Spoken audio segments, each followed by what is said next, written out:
창세기 22장 부르시되라는 제목으로 말씀 전하겠습니다. 본문에서는 시련입니다. 무엇인가? 명령입니다. 바로 하나님께서 신자에게 명령하게 됩니다. 어떠하느냐? 제사가 되어지게 됩니다. 제사는 분명한 절차가 있습니다. 아브라함은 제사에 익숙하게 됩니다. 아브라함은 누구보다도 하나님 앞에 제사 드리는 일에 있어서 성실하였고 제사를 어떻게 해야 되는지 잘 알고 있었습니다. 어떠하느냐? 제물을 죽이게 됩니다. 그리고 그 제물을 제단에 뿌리게 됩니다. 그리고 제물의 고기는 조각으로 쪼개게 됩니다. 이후로 제물은 완전히 불태우게 됩니다. 그런데 하나님께서 지시하는 제물이 참으로 독특하게 됩니다. 무엇인가? 일반적인 양이나 소가 아닙니다. 오히려 그의 아들 이삭이 되어지게 됩니다. 하나님께서는 아브라함으로 하여금 죽음 앞으로 나아갈 것을 명령하고 있습니다.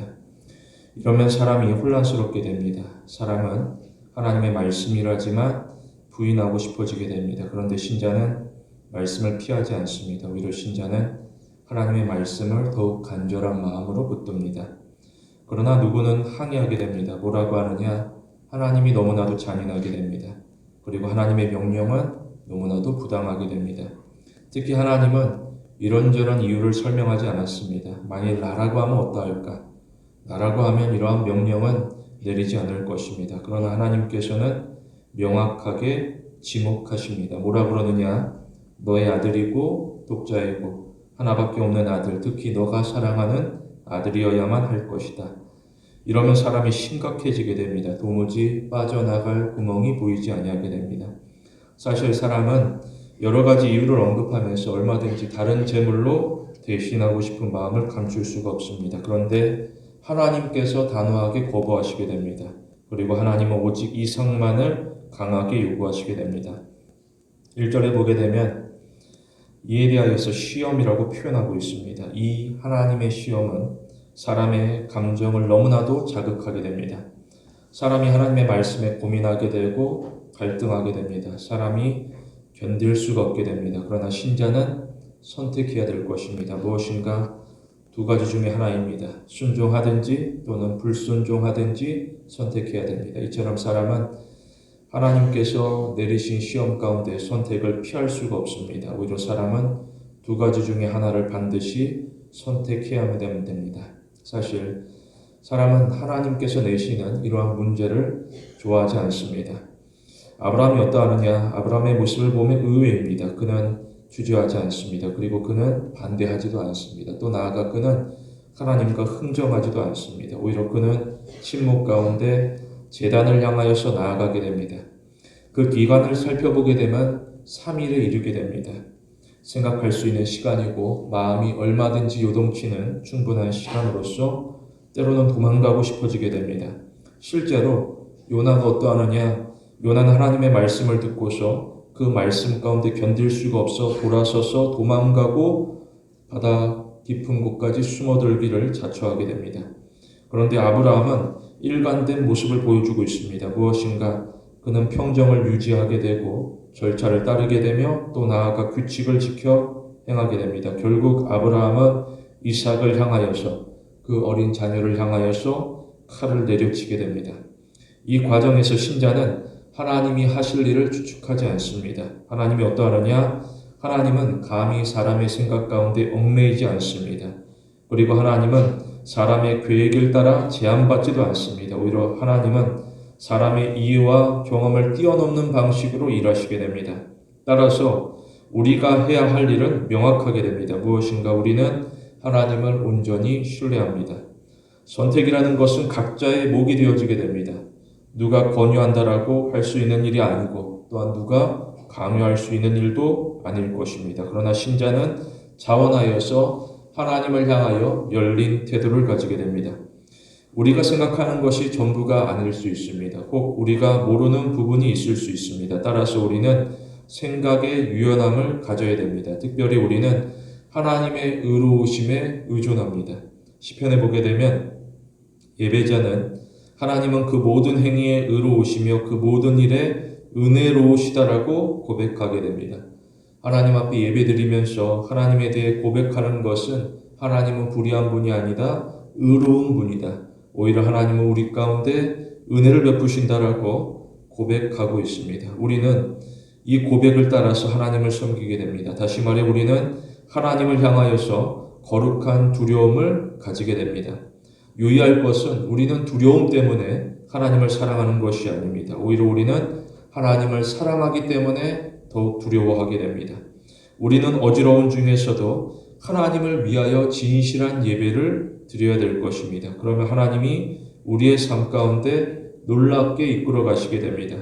우리는 우리의 삶의 우선순위가 예배가 되어야 될 것이고 특별히 하나님께서 받으실 만한 예배를 드리는 일에 전념해야 될 것입니다.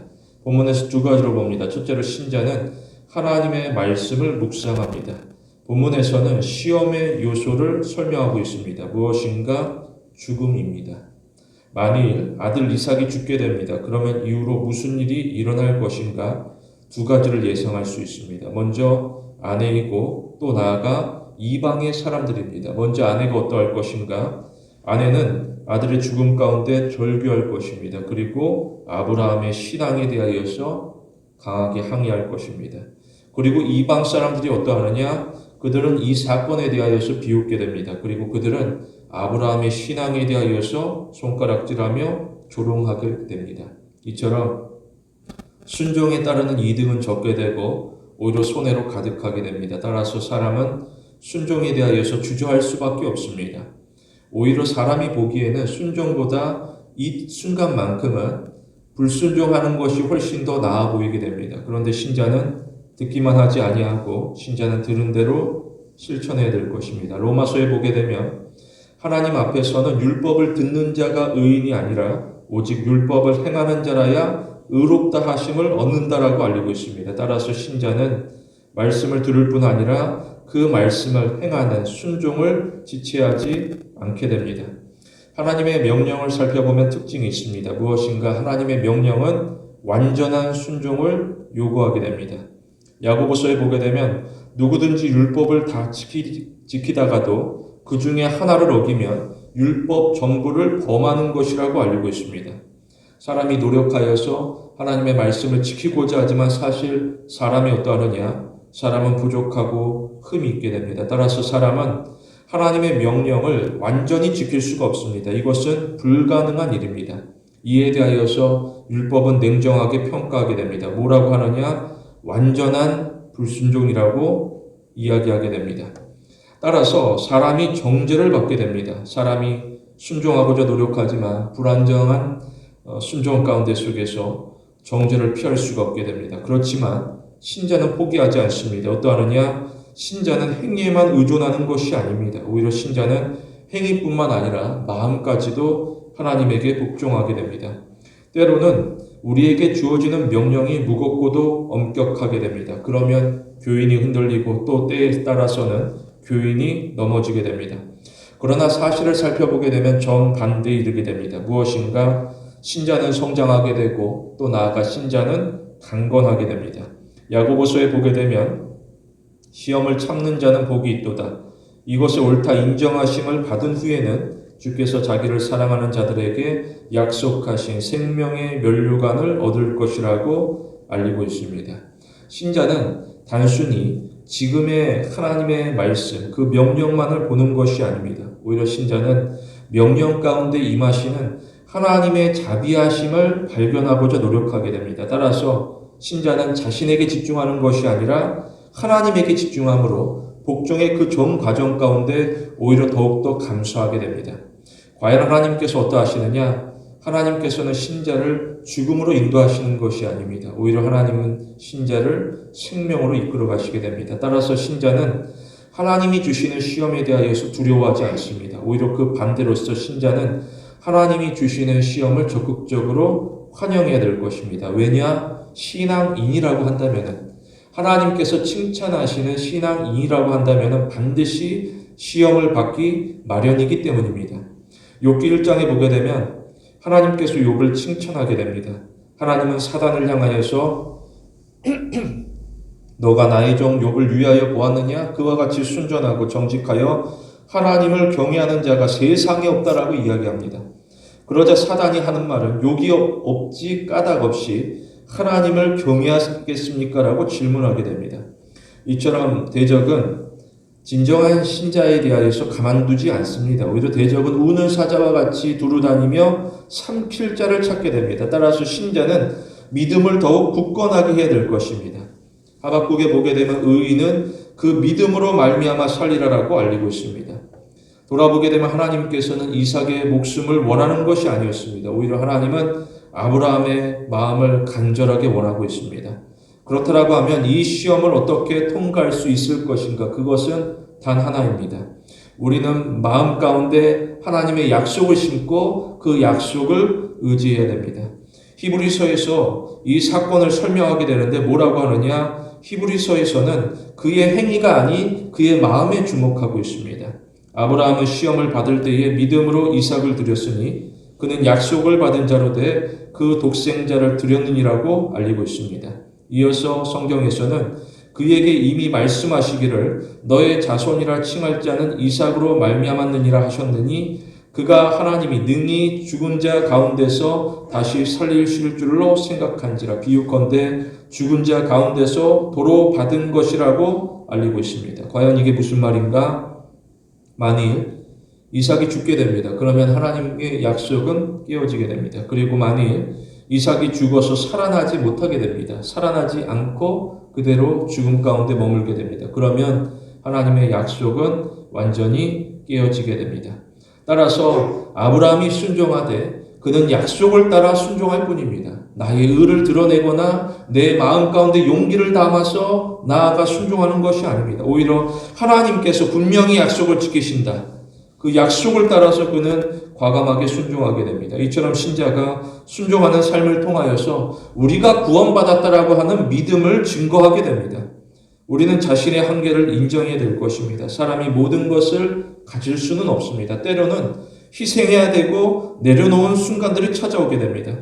예를 들어서 사람이 꿈을 꾸게 됩니다. 그래서 사람이 더 나은 날을 기대하면서 열심히 노력합니다. 이 세상 가운데 많은 사람들이 성공을 위하여서 열중하게 됩니다. 그리고 성공 이외에 많은 것을 희생하게 됩니다. 그리고 사람이 성공에 이르렀을 때에 어떠하느냐? 그제서야 사람은 세상에서 자신이 얻은 것은 매우 적고 오히려 잃은 것이 더욱더 많다라는 사실을 알게 됩니다. 혹은 사람이 모든 것을 희생하고서도 아무것도 얻지 못하는 경우들이 빈번하게 일어나게 됩니다. 그러나 하나님의 은혜 아래서는 오히려 그와 정반대의 역사가 일어나게 됩니다. 하나님께서는 오히려 우리가 행하는 것보다 더 풍성한 은혜를 우리 가운데 허락하시고 우리가 할 수 없는 일들을 하나님께서 능히 이루시게 됩니다. 따라서 우리는 하나님의 능력을 붙들게 됩니다. 하나님이 어떠하느냐? 하나님은 우리의 필요를 아시게 됩니다. 그리고 하나님은 우리의 필요를 채울 수 있는 모든 것을 가지시게 됩니다. 그래서 하나님은 우리가 구하게 되면 우리의 필요를 채우십니다. 또 나아가 하나님은 하나님께서 원하시는 바 우리를 온전한 그리스도인으로 세워가시게 됩니다. 우리는 이 땅에서 하나님을 알아가며 마지막 순간까지도 하나님에게 충성을 바쳐야 될 것입니다. 둘째로 신자는 하나님의 말씀에 붙들리게 됩니다. 본문에 보게 되면 또 다른 시험의 요소가 설명되어지고 있습니다. 그게 무엇인가? 바로 축복입니다. 어떠하느냐? 하나님께서 말씀하시게 되고 사람이 들으며 또 동시에 사람이 예상하게 됩니다. 무엇인가? 죽음입니다. 그 대상은 다른 누구가 아니라 이삭입니다. 이삭은 제단에서 죽을 것입니다. 또 동시에 축복입니다. 그 대상이 누군가? 그 역시도 이삭입니다. 내가 그토록 아끼던 자녀 이 이삭이 하나님으로부터 죽음을 넘어서는 축복을 허락받을 것이 분명하게 됩니다. 따라서 신자는 하나님을 신뢰함으로 우리 일상 가운데 도전하게 됩니다. 신자는 나의 일만 보는 것이 아닙니다. 무엇인가 내가 노동하게 됩니다. 씨를 뿌리고 경작합니다. 그러나 나의 수고가 지대하다라고 해서 오히려 그 곡식이 적을 수도 있게 됩니다. 그런데 신자가 하나님의 일에 주목하게 됩니다. 무엇인가? 하나님의 은혜입니다. 하나님께서 도우시게 되면 씨를 뿌리고 경작하는데 오히려 흉년 가운데 속에서 곡식이 넘쳐나는 경우들이 일어나게 됩니다. 30배, 60배, 100배 하나님의 말씀을 우리의 삶 가운데 심는 자는 하나님께서 도우시고 역사하시게 됩니다. 이처럼 세상을 살아가는 계산법이 서로 다르게 됩니다. 그래서 누군가는 시기하게 되고 또 누군가는 이 일이 부당하다고 항의하게 됩니다. 그럼에도 불구하고 하나님께서는 신자를 우대하시게 되고 또한 순종하는 자에게 은혜를 더하시는 일이 마땅하다라고 선언하시게 됩니다. 어느 정도냐? 세상이 마침내 신자에게 굴복하게 됩니다. 그리고 세상이 순종하는 자를 인정하며 항복하는 일에 이르게 됩니다. 따라서 신자는 순종이 있어 포기하지 않습니다. 오히려 신자는 인내할 것이고 끝까지 순종할 것입니다. 특별히 신자는 하나님의 말씀을 하나라도 더하거나 빼지 않습니다. 오히려 신자는 하나님의 말씀을 있는 그대로 정확하게 지킵니다. 그러면 하나님이 어떠하느냐? 하나님은 신자를 보호하시는데 이것은 단순히 의무만이 아닙니다. 오히려 사랑을 드러내시게 됩니다. 따라서 아브라함은 자신의 방식을 고집하지 아니하고 하나님의 방식을 따라가는 일에 있어서 기쁨으로 여기게 됩니다.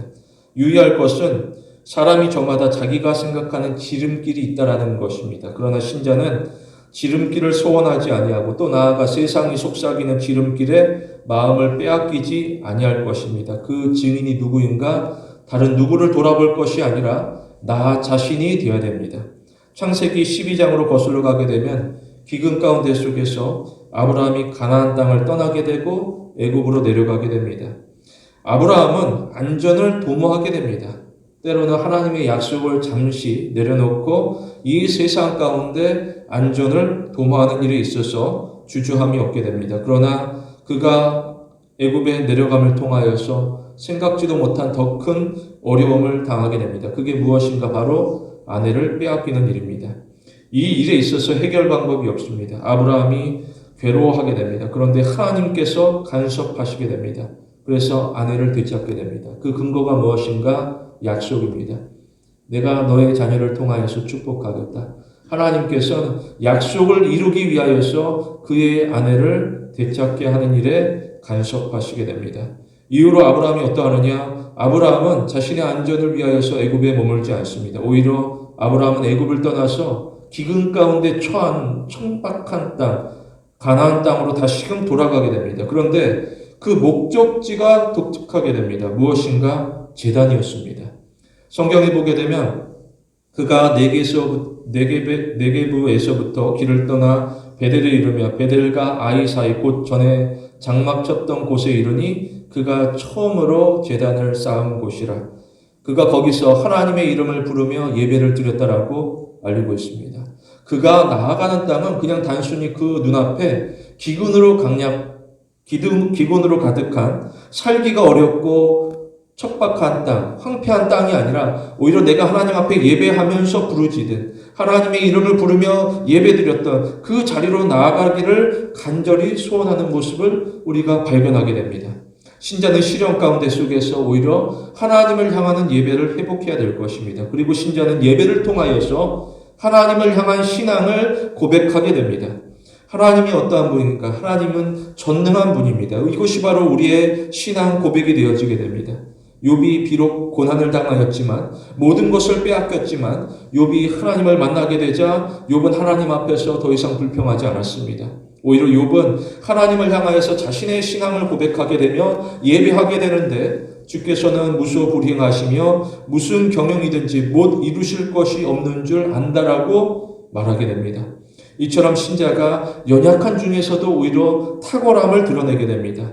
그게 무엇인가? 하나님께서 감당할 수 있는 능력을 공급하신다라는 것입니다. 이처럼 욥은 하나님의 은혜로 말미암아 회복되어지게 되고 이후로 욥은 새로운 삶을 다시금 시작하게 됩니다. 오늘날에도 신자는 하나님의 인도를 믿으며 따라가게 됩니다. 예수님께서는 제자들에게 나를 따라오라라고 이야기하십니다. 다른 누구를 볼 것이 아니라 바로 나를 바라보며 나를 따라오라라고 그들 가운데 명령하시게 됩니다.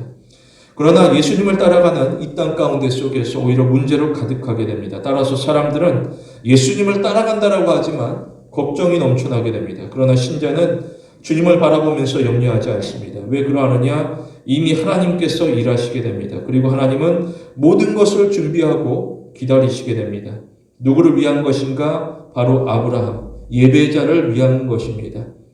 자신을 죽이고 하나님 앞에 산제사 드리고자 하는 자, 오히려 십자가 앞까지 나아가 예배드리고자 하는 자를 하나님께서는 기뻐하시며 감당할 수 없는 은혜로 응답하시게 됩니다. 따라서 예배자는 불안해하지 않습니다. 우리는 하나님의 응답을 위하여서 오히려 준비해야 될 것입니다. 하나님은 준비된 자에게 임하시게 됩니다. 이처럼 우리는 순종을 통하여서 진실에 도달하게 됩니다. 무엇인가 하나님께서는 우리를 변함없이 사랑하신다라는 것입니다. 우리는 하나님에 대하여서 의심하지 않습니다. 우리는 하나님이 정말 나를 사랑하시느냐 질문하지도 않습니다. 오히려 우리는 자신을 점검해야 됩니다. 어떠하느냐? 우리는 내가 만든 하나님을 따라가는 것이 아닙니다. 내가 생각했을 때 하나님께서 이랬으면 참 좋겠다. 내가 만드는 하나님을 따라가는 것이 아닙니다. 그리고 우리는 누군가에 의하여서 각색된 하나님을 따라가는 것이 아닙니다. 그게 정말 하나님이겠느냐? 사람들이 이야기하는 하나님이 아니라 성경이 가르치고 성경이 계시하는 하나님을 우리는 믿음으로 따라가야 됩니다. 이처럼 우리가 나를 부르신 거룩하신 하나님을 따라가야 될 것입니다. 이게 무슨 뜻을 담고 있느냐? 우리의 순종은 무모하지 않다라는 것입니다. 오히려 우리의 순종은 결과가 확실합니다. 우리가 말씀하신 하나님을 따라가게 되면 하나님께서 우리가 마주해야 되는 결과를 친히 보증하시게 됩니다. 따라서 우리는 우리의 삶을 기꺼이 하나님에게 내어 맡기게 됩니다. 그러면 하나님이 우리의 삶을 아름답게 빚어가시게 됩니다. 우리는 하나님의 뜻에 굴복하며 하나님의 나라를 위하여서 더욱 헌신해야 될 것입니다. 우리 모두 하나님을 위하는 일이 우리에게 있어 큰 기쁨이 되는 성도가 되길 원합니다. 본문 이후로 보게 되면 이 명령은 확장되어지게 됩니다. 무엇인가? 시내산의 율법입니다. 아브라함이 자손들이 그들 역시도 하나님의 명령이 임하게 되는데 그게 바로 시내산의 율법이었습니다. 그들 역시도 아브라함처럼 말씀을 받게 되고 시험 가운데 처해지게 됩니다. 그렇다라고 하면 그들에게 주어진 율법의 요구라는 것이 무엇인가? 율법의 요구의 핵심은 바로 하나님을 사랑하라라는 것입니다. 본문의 명령이나 본문 이후의 명령이나 하나님의 백성에게 주어지는 명령은 유사하게 됩니다. 하나님을 사랑하라. 따라서 신자는 하나님을 사랑해야 됩니다. 그런데 죄인이 무엇하느냐? 죄인은 하나님을 사랑하지 않습니다. 대신에 죄인은 하나님에 대해서 오해하고 또한 하나님에 대해서 미워하게 됩니다. 그래서 죄인은 하나님에게 절대로 순종하는 법이 없습니다. 오히려 죄인은 하나님을 비꼽게 됩니다. 뭐라고 하느냐? 죄인이 하는 말은 내가 무엇을 가지고 하나님 앞에 나아가며 하나님을 경배할까? 하나님이 천천의 수양이나 만만의 강수 같은 기름을 기뻐하실까라고 이야기하게 됩니다. 오히려 내가 하나님 앞에 예배드린다라고 해서 나의 예배를 정말 하나님께서 받으실 것인가? 내가 전심을 다해서 예배드린다라고 해도 하나님께서는 나의 예배에 기뻐하시지 아니할 것이다. 왜냐? 하나님께서는 욕심이 많으시고 나에게 원하는 것이 너무나도 많으시다. 하나님의 사랑에 대해서 비꼽게 되고 오히려 하나님 앞에 예배드리는 일에 대해서 오히려 주저하며 돌아서기를 기뻐하게 됩니다. 이에 대하여서 하나님께서는 예배자를 붙잡으면서 하는 말이 무엇인가? 내가 너에게 원하는 것은 오직 정의를 행하며 인자를 사랑하며 겸손하게 너의 하나님과 함께 행하는 것이 아니냐라고 이야기하시게 됩니다. 이러한 점에서 돌아보게 되면 신자가 참으로 독특하게 됩니다. 무엇인가? 죄인임에도 불구하고 우리는 하나님 앞에 순종하기를 힘쓰게 됩니다. 죄인이라고 하면 하나님이 미워서 하나님의 진노가 두려워서 오히려 도망가는 길을 선택하지만 오히려 우리는 죄인임에도 불구하고 하나님 앞에 나아가기를 기뻐하게 되고 하나님 앞에 순종하기를 우리가 헌신하게 됩니다. 따라서 하나님께서 마땅히 신자를 긍휼히 여기시게 됩니다. 우리는 신앙 여정에 있어서 쉬운 길을 선택하지 않습니다. 우리는 언제나 올바른 길을 선택해야 될 것입니다. 그 선택에 있어서 중간이라는 것은 없습니다. 사람은 자기 의사를 분명히 밝혀야 될 것이고 또한 자기 선택에 있어서 책임을 마땅히 져야 될 것입니다. 그리고 누군가는 그 마주하는 결과에 대하여서 받아들여야 될 것인데 대부분의 많은 사람들이 자신이 하는 일에 대한 결과를 고려하지 아니하게 됩니다. 이 역시도 자신 본인의 잘못이라고 설명할 수 있습니다. 그는 다른 사람을 탓해서는 안 됩니다. 그는 하나님을 향하여서 원망해서도 안 될 것입니다. 우리는 어떠한 자들이냐? 우리는 하나님을 위해서라고 한다면은 우리 삶의 안전이라 할지라도 포기할 줄 아는 자들입니다. 우리 삶의 목적이라는 것은 일반 사람들과 같이 자기 만족이 아닙니다. 우리는 믿는 자로서 우리 삶의 목적이 하나님의 영광이 되어야 될 것입니다. 따라서 우리는 하나님의 뜻을 이루기 위해서라고 한다면 때로는 자신의 안전까지도 내려놓게 됩니다. 그렇지 않고서는 사자굴에 들어갈 수가 없습니다. 오히려 사자굴에 무서워하며 돌아서게 됩니다. 실제로 제자들이 십자가 앞에서 돌아서게 됩니다. 그런데 우리는 대속물이 되시는 주님과 어느 자리에서든지 함께 동행할 것을 각오하게 됩니다. 이게 무슨 말인가? 우리는 자기를 부인하고 자기 십자가를 지고 주님만을 쫓아가게 됩니다. 우리는 세상을 향하여서 뒤돌아보지 않습니다. 그러면 하나님께서 우리 가운데 평안을 보증하시게 되고 또한 상급을 약속하시게 됩니다. 뭐라고 하느냐? 예수님께서는 인자가 아버지의 영광으로 천사들과 함께 오리니 그때에 각 사람이 행한 대로 갚아주리라고 이야기하시게 됩니다. 오늘날에도 우리는 하나님의 약속을 붙들며 하나님의 말씀을 지키고자 노력하게 됩니다. 우리는 사람의 인정이 아니라 하나님의 은혜에 더욱더 민감하게 반응하게 됩니다. 이와 관련하여서 디모데전서에서 세 가지로 교훈하게 됩니다. 무엇인가? 교인은 청결한 마음을 가질 것이고 선한 양심을 가져야 되며 거짓이 없는 믿음을 소유해야 됩니다. 그래서 무엇할 것인가? 신자는 믿음의 선한 싸움을 싸워야 될 것입니다. 그냥 단순히 내가 청결한 마음, 선한 양식, 거짓 없는 믿음을 가졌다로 만족하는 것이 아니라 선한 삶 가운데 기꺼이 나아가 싸울 것을 자초하게 됩니다. 이처럼 우리는 나 자신을 낮춰야 됩니다. 그리고 의로우신 하나님을 높여야 됩니다. 그렇다라고 하면 우리는 신앙의 전쟁에서 결코 후퇴하지는 않습니다. 오히려 우리는 주님의 공로를 의지하며 그 험난한 전쟁터 앞에서도 앞으로 전진해 나아갈 뿐입니다. 베드로전서에 보게 되면 너의 믿음의 시련이 불로 연단하여도 없어질 것보다 더 귀하여서 예수 그리스도에 나타나실 때에 칭찬과 영광과 존귀를 얻게 하려 함이라고 알리고 있습니다. 우리는 우리 눈앞에 놓여진 고난의 시련만을 보는 것이 아닙니다. 오히려 장차 임하실 주님의 날들 가운데 속에서 주님께서 우리 가운데 언급하실 칭찬과 영광, 존귀를 얻을 날을 고대하며 바라보게 됩니다. 우리는 나를 믿고서 시험하시는 하나님을 실망시켜서는 안 됩니다. 오히려 우리는 나를 믿고 칭찬과 영광과 존귀를 준비하신 하나님을 기쁘시게 해야 될 것입니다. 우리 모두 진리를 사수하고 진리 가운데 순종하는 성도가 되길 원합니다. 말씀을 맺겠습니다. 우리는 하나님의 말씀에 순종합니다. 이를 통하여서 우리는 하나님의 관계를 드러내게 됩니다.